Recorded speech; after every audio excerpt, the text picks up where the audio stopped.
महर्षि भृगु ने सर्वश्रेष्ठ पूजनीय देव भगवान विष्णु का पता लगाया। जैसा मैं नीतू पांडे यूट्यूब चैनल पर सबका स्वागत करती हूँ। कहते हैं हमारे सबसे कोमल हृदय वाले देव भगवान विष्णु हैं।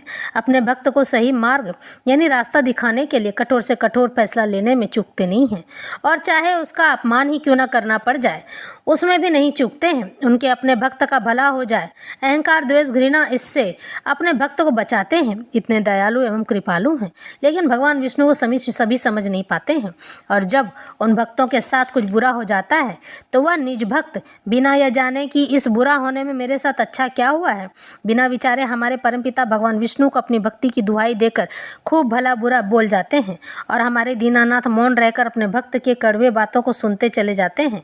भक्त का अर्थ भगवान पर भरोसा करना होता है, चाहे कैसी भी विपत्ति क्यों ना आ जाए। जो भक्त विपत्ति आने पर भी भगवान नारायण पर भरोसा रखते हैं, भगवान विष्णु उसे अपने हृदय में बसा लेते हैं। तो आज के श्री भृगु ऋषि जी की कथा आरंभ करते हैं। भृगु ब्रह्मा जी के मानस पुत्रों में से एक माने जाते हैं। ये एक प्रजापति भी थे। चाक्षुष मनवंतर में इनकी सप्तऋषियों में गिनती होती है। इनकी तपस्या का अमित प्रभाव है। बहुत ही बड़े तपस्वी थे। दक्ष की कन्या ख्याति को इन्होंने पत्नी रूप में स्वीकार किया था। उनसे धाता विधाता नाम के 2 पुत्र हुए थे, और श्री नाम की कन्या यानी कि माता लक्ष्मी।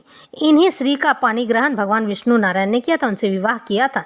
इनके और भी बहुत सी संतानें हुई हैं, जो विभिन्न मनवंतरों सप्तऋषि हुआ करते थे। वाराह कल्प के 10वें द्वापर में महादेव ही भृगु के रूप में अवतीर्ण हुए थे। कहीं कहीं स्वयंभू मनवंतर के सप्तऋषियों में भी भृगु जी की गणना की जाती है। सुप्रसिद्ध महर्षि च्यवन इन्हीं के पुत्र कहलाते हैं। इन्होंने अनेकों यज्ञ किए कराए हैं, और अपनी तपस्या के प्रभाव से अनेकों को संतान प्रदान की है।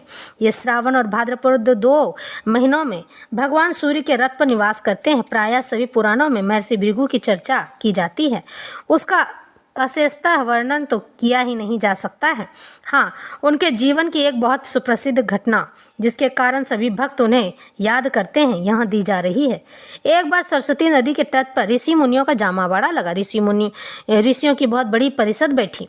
उसमें यह विवाद छिड़ गया था कि ब्रह्मा विष्णु और महेश इन तीनों में कौन से देव बड़े हैं। इसका जब कोई संतोषजनक समाधान नहीं हुआ बहुत समय तक, तब इस बात का पता लगाने के लिए सर्वसम्मति से सबकी सहमति से महर्षि भृगु को चुना गया। ये पहले ब्रह्मा जी की सभा में गए, और वहाँ अपने पिता को न तो नमस्कार किया और ना ही प्रणाम किया, और ना ही उनकी स्तुति की।